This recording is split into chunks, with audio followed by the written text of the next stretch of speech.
The best people are the ones that nobody can tolerate. Hey, I'm Chuck, the bureaucrat, and recently I told you about the little old ladies in tennis shoes. These people are well connected, extremely pleasant, and in no mood for nonsense. Well, today I'm going to introduce you to a group of people who are about as different from the little old ladies in tennis shoes as you can possibly imagine. The grumpy old men. Now, before we go too far, let me be clear. You can absolutely supercharge your career if you know how to work with these guys. Grumpy old men do tend to be male, but they don't have to be. Their defining feature is that they're really angry about something that's going on. Usually it's some kind of initiative to address a high-profile problem. You can pick these guys out in a meeting because they sit with their arms crossed and they try really hard not to talk. When they do talk, what they say runs along the lines of, "We've tried that before and it didn't work," and absolutely nobody is listening to them. Now, before I tell you how a new action officer can cash in on grumpy old men, I got to give you a little bit of backstory. Most of these guys showed up to the Pentagon as eager young men ready to take the world by storm, and their boss put them on a high-profile problem. And then, after many long days, they finally solved the problem. A couple of months go by, they get a new boss.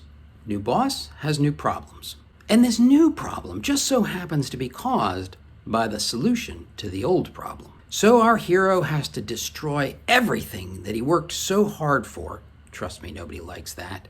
And he has to come up with a new solution to this new problem. But rest assured, he does and he wins. A couple of months go by and he takes a new job in a different office. And then he starts to hear rumbling that there's a problem in the old office. And it's exactly like the first problem that he dealt with. But people are walking around going, "We've never seen a challenge like this before." Except he knows that they have. Wash, rinse, repeat over 10, 15 years. Our hero watches today's solution become tomorrow's problem. He repeatedly has to scrap immense amounts of work, and he always is dealing with people who act like they've never seen these problems before. And to top it all off, from time to time, they blame him for the way things are. The irony about grumpy old men is that they're grumpy because they tried to fix things. Okay, so how does the new guy benefit from grumpy old men? All you have to do is go and listen to them. Now, it might not be easy because they're going to rant and they're going to go off topic, but listen to what they're saying. They're going to give you historical context. They're going to explain the players and the story behind all the players, and they'll have historical documents that absolutely nobody has. You see, here's the crazy part. They're not grumpy because of the problem. They're grumpy because nobody's listening to their input. And so if you listen to them and then use what they tell you to address the problem, the grumpy old men like you. And here's the even crazier thing.